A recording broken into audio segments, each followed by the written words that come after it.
Menjelang HUT RI ke-79, semua kantor, rumah, gang, bahkan setiap sudut berhias merah putih dan terpasang bendera.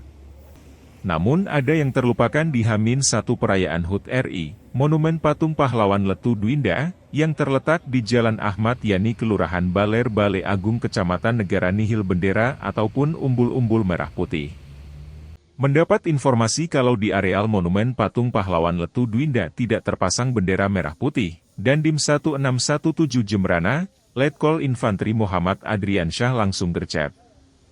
Dandim langsung meminta anggota Kodim bersama anggota Pramuka Saka Wirakartika, melakukan kerja bakti bersih-bersih, dan memasang bendera, juga umbul-umbul merah putih. Untuk diketahui, Letu Dwinda memiliki nama lengkap I Gusti Putu Dwinda. Lahir tahun 1924 di Desa Dahwaru Jembrana.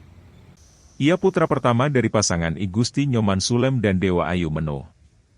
Gusti Putu Dwinda bergabung dengan peta dengan pangkat Sodanco atau Letnan II.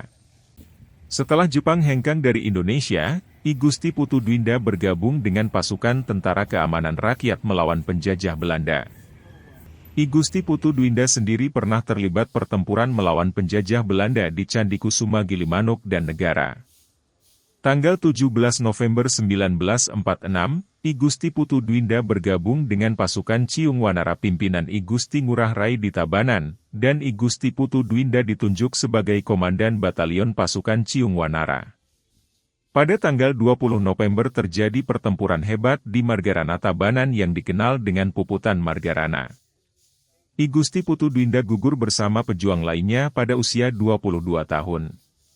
Dari Jembrana, Witari Denpost melaporkan.